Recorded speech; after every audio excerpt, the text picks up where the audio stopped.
Hello everyone, आज है 30 सितंबर और आज इस वीडियो में हम बात करने जा रहे हैं वेदांता के बारे में।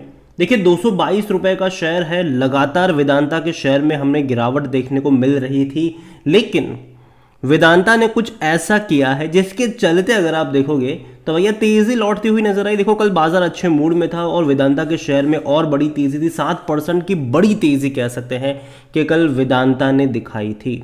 बातचीत करेंगे कि भैया वेदांता ने जो डीमर्जर का लॉलीपॉप पकड़ाया हुआ है उसके क्या मायने निकल रहे हैं और क्या ये वाकई में इसको हेल्प करेगा आने वाले टाइम में। देखिए वीडियो को शुरू करें उससे पहले अगर आपने अभी तक चैनल को सब्सक्राइब नहीं किया है तो प्लीज़ अभी इसे सब्सक्राइब कर लीजिए, क्योंकि आगे भी बहुत सारे वीडियोज़ हैं जो आपको काफ़ी ज़्यादा हेल्प करेंगे। तो देखिए वेदांता का जो शेयर है ये 222 रुपये के आसपास ट्रेड कर रहा है और बेहतरीन तेज़ी कल हमने यहाँ पर देखी थी, क्योंकि डीमर्जर की बातचीत शुरू हो चुकी है यहाँ पर। अगेन मैं कह दूं, पहले वेदांता ने भैया डिविडेंड के थ्रू लोगों को ललचाया, अब डीमर्जर की जो प्रोसेस है वो वापस से लोगों को ललचाने के लिए लेकर आए ज़रूर है। यहाँ पर पिछले एक महीने में देखो तो भैया गिरावट है, 240 से लगातार ये गिर रहा था और जैसे ही डीमर्जर की बातचीत शुरू हुई एकदम से तेज़ी पकड़ ली यहाँ पर, ठीक है। और ये देखना रहेगा कि टेम्पररी तेज़ी है या कुछ मायने निकलते भी है। लेकिन अभी जिस तरीके से यूएस में दिक्कतें चल रही है, मैं मान के चल रहा हूँ कि जब 3 तारीख को, ठीक है, अब तो सीधा सिर्फ 3 तारीख को ही शेयर बाजार खुलने वाला है, छुट्टी है, मंडे को भी छुट्टी है, तो यहाँ पर देखना रहेगा कि किस तरीके से वो रिएक्ट करेगा, ये देखना रहेगा यहाँ पर। और कहीं ना कहीं मैं मान रहा हूं कि भैया बाजार जो है वो शायद गिरावट के साथ रिएक्ट कर सकता है, और अगर ऐसा होता है तो वेदांता में भी एक करेक्शन एक्सपेक्टेड है। और ये जो तेज़ी आई है डीमर्जर की वजह से, कहीं ना कहीं वो एक टेम्पररी तेज़ी है, ऐसा मेरा मानना है।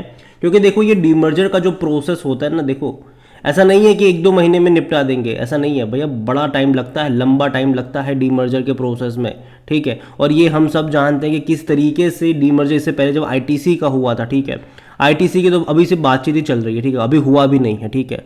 आईटीसी की तो सिर्फ बातचीत ही चल रही है और लंबे समय से चलती आ रही है, और ऐसी कई कंपनियां हैं, ठीक है, जिसमें टाइम लगता है इन सारी प्रोसेसों में। तो तब तक अभी जैसे ही खबर आई एक दिन भाग गया, लेकिन वापस से ये डिक्लाइन दिखाएगा कुछ दिनों के लिए। और जहाँ तक बात करें पिछले एक साल की, तो भैया 17% का डिक्लाइन है, और एक्चुअली हाई प्राइस से कंपेयर करें जो कि 332 रुपये का है, वहाँ से तो ये गिरावट और भी ज़्यादा बड़ी कह सकते हो। यहाँ पर जो खबर थी यहाँ पर डीमर्जर की, क्योंकि देखो यार 1-2 नहीं 6 कंपनियाँ बन जाएगी, ये है बड़ी अनाउंसमेंट। 1-2 नहीं 6 कंपनियाँ। यहाँ पर देखो इन्होंने दोबारा से लोगों को ललचाने के लिए ये चीज़ें करी हुई है, इसमें कोई शक की बात नहीं है। पहले डिविडेंड के थ्रू ललचाया था, अभी इनके जो अलग अलग बिजनेसेस है, चाहे वो मेटल के हो, पावर के हो, एल्यूमिनियम के हो, ऑयल एंड गैस बिजनेस हो, इन सबको डीमर्ज करने का प्लान है। यहाँ पर जो अलग अलग है, वेदांता एल्यूमिनियम डीमर्ज के बाद जो चीज़ें होगी, अगेन ये कब होगा कैसे होगा कोई नहीं जानता है, ठीक है, बस अनाउंसमेंट है मेजर। वेदांता एल्यूमिनियम अलग होगा, वेदांता ऑयल एंड गैस अलग होगा, पावर अलग होगा, वेदांता स्टील अलग होगा, यहाँ पर वेदांता बेस मेटल अलग होगा, और जो वेदांता लिमिटेड अभी है वो तो रहेगी, ठीक है। तो कुल मिलाकर 6 कंपनी बन जाएगी, एक में से 6 कंपनी बन जाएगी यहाँ पर। और ये भी बात हो रही है कि डीमर्जर के बाद हर किसी को अलग अलग शेयर्स मिलेंगे। जिसके पास एक वेदांता का शेयर होगा उसको बाकी 5 कंपनियों के भी शेयर्स मिल जाएंगे वेदांता के, और यही है जो लोगों को ललचा रहा है अभी के टाइम पर। और सिर्फ वेदांता में ही नहीं, वेदांता की एक और कंपनी है, ठीक है, और वो है हिंदुस्तान जिंक। हिंदुस्तान जिंक को भी इनका वैल्यू अनलॉकिंग का प्लान चल रहा है। यहाँ पर अगर आप देखोगे तो earlier today Hindustan zinc, a subsidiary of Vedanta, has informed the stock exchanges that it's board has decided to evaluate corporate restructuring. Again, alternative to unlock the growth. The idea behind the restructuring is to create a separate entity for zinc, lead, silver and recycling business. ठीक है, तो ये भी बड़ी चीज़ है Hindustan zinc को लेकर। और हिंदुस्तान जिंक के शेयर में भी अगर आप देखोगे तो 3.5% की तेज़ी थी, वरना ये भी गिर रहा था वेदांता की तरह ही। यहाँ पर भी देखो तो 324 से गिर कर ये गया था, 300 रुपये से भी नीचे चला गया था ये, लेकिन यहाँ पर भी तेज़ी आ गई। आपको बता दें कि हिंदुस्तान जिंक में वेदांता प्रमोटर के तौर पर है, तकरीबन 65% के आसपास की होल्डिंग है उनके पास, और दूसरा सबसे बड़ा शेयर होल्डर यहाँ पर गवर्नमेंट है। वेदांता लंबे समय से चाहता था कि भैया हिंदुस्तान जिंक में गवर्नमेंट अपनी होल्डिंग बेच के निकल जाए ताकि वो डिसीजन ले पाए, और अगर गवर्नमेंट ने होल्डिंग बेच दी होती तो वेदांता की हालत खराब नहीं होती। क्यों?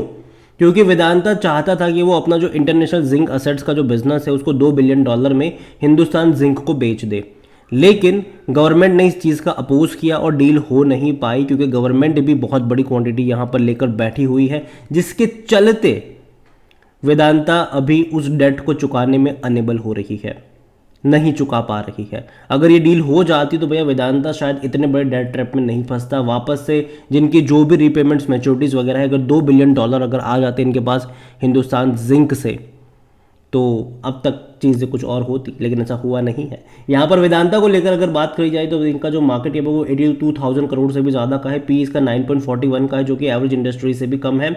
और यहाँ पर इनके करंट असेट देखो दिक्कत है, नेगेटिव चीज़ें कई सारी है, और सबसे बड़ी नेगेटिव चीज़ इनका डेट है।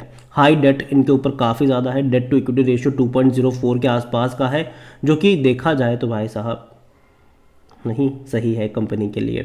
और डिविडेंड देखो, अब तक डिविडेंड के ऊपर बहुत कुछ टिका हुआ था, अब लोग ये कह रहे हैं कि 6 कंपनियों से डिविडेंड आएगा। देखो यार, अगेन इतने भारी भरकम डिविडेंड अब वेदांता शायद पे आउट नहीं करेगा, क्योंकि ऑलरेडी वेदांता ने पिछले फाइनेंशियल ईयर में जितना पैसा नहीं कमाया उससे 3 गुना ज़्यादा तो इन्होंने डिविडेंड में बांट दिया। तो ये एक प्रॉब्लम ज़रूर है इनके लिए, और आगे भी शायद ये प्रॉब्लम रह सकती है। और मुझे लगता है कि अब वेदांता कुछ सालों के लिए हैवी डिविडेंड पे आउट करता शायद नज़र नहीं आने वाला है। अगर बीच में इनके रेवेन्यू प्रॉफिट में अगर बढ़ोतरी आ जाती तो शायद चीज़ें बदल सकती है। लेकिन फिर भी अगर ये जो डीमर्ज की बात है, देखो टाइम लगेगा, ठीक है। लोग अगर ये कह रहे हैं कि एकदम से हो जाएगा, आईटी से लंबे समय से अपना होटल बिजनेस अलग करने की कोशिश करी, अभी तक नहीं कर पाई है, ठीक है। आईटीसी के अंदर बहुत कुछ है। हालांकि वेदांता शायद डेस्परेशन वाले मोड में हो सकता है, शायद एक अगर बिजनेस को अलग अगर कर पाए तो लोगों का भरोसा जीतने के लिए शायद मोड में ऐसा हो भी सकता है कि जल्द से जल्द कर भी ले। लेकिन फिर भी मुझे लगता है कि टाइम लगेगा इन सारी चीज़ों में, एकदम से बहुत कुछ नहीं होने वाला है। इनके नंबर्स भी अगर आप देखोगे तो भैया डिक्लाइन होते नजर आए थे हमें। इनके नंबर्स अगर आप देखोगे तो देखो, जब चाइना लॉकडाउन में था तो फ़ायदा हुआ था, इंडियन कंपनियों को डिमांड भारत की तरफ लौटी थी, रेवेन्यू प्रॉफिट बेहतरीन थे। देखो 5,000 करोड़ के आसपास के इनके सिर्फ प्रॉफिट हो रहे थे क्वार्टरली, लेकिन बाद में जब चाइना अनलॉक हुआ तो वही प्रॉफिट घट के 2,000 करोड़ के आसपास चला गया, जो कि कम हुआ। सेम चीज़ रेवेन्यू के साथ भी हुई, यहाँ पर भी डिक्लाइन आया ज़रूर है। जहाँ तक शेयर होल्डिंग की बात करी जाए वेदांता में, तो हालांकि शेयर होल्डिंग यहाँ पर जो है वो थोड़ी सी पुरानी है, 68.11% है प्रमोटर के पास, लेकिन एक्चुअली में प्रमोटर ने बिकवाली करी है। अभी जब सितंबर क्वार्टर का डेटा अपडेट होगा तो प्रमोटर की जो होल्डिंग है वो 64% के आसपास आपको देखने को मिल सकती है। सब कुछ गिरवी है इनका।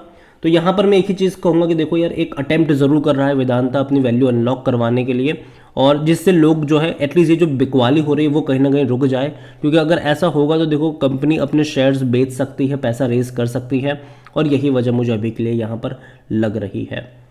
उम्मीद करता हूं कि जो डेट है, जो कर्जे के गेम के तले ये दबे हैं, उससे जल्द से जल्द बाहर आ जाए, लेकिन टाइम लगेगा इनको, जल्दी कुछ नहीं होने वाला है। अभी के लिए मैं मानता हूं कि देखो वेदांता थोड़ा सा नेगेटिव रहेगा, मैं फिर भी एक्सपेक्ट कर रहा हूं कि 200 के नीचे जाने के चांसेस है इसके वेदांता के, क्योंकि यूएस में भी दिक्कत आ रही है, तो और ऑल ओवर बाज़ारों में थोड़ा सा करेक्शन एक्सपेक्टेड है। अगर विदेशों वाले बाज़ारों में दिक्कत आती है तो देखो मेटल सेक्टर सबसे ज़्यादा प्रभावित होते हैं ऐसे सेक्टर्स में, ऐसी चीज़ों में। तो कहीं ना कहीं मैं मानता हूं कि 200 के नीचे अगर जाता है तब जाके आपको यहाँ पर मौके बनेंगे, ना कि अभी बनेंगे। तो ये इतना ही कहूँगा कि जल्दबाजी मत करना वेदांता में। बस एक खबर को सुन के कि भैया डीमर्ज होगा, सब कुछ हो जाएगा, उसको सुन के खरीदारी करने मत लग जाइएगा। वेट करिए कि कहाँ पर मौके बन रहे हैं, ग्लोबल बाज़ारों को भी देखिए कि किस तरीके से चीज़ें पैन आउट हो रही है यहाँ पर। बाकी मर्जी आपकी है। और एनालिसिस के लिए जिस पोर्टल का मैं इस्तेमाल कर रहा हूँ, ट्रेड ब्रेन्स, अगर आप भी इसको यूज़ करना चाहते हैं तो लिंक मैं आपको डिस्क्रिप्शन में दे दूंगा।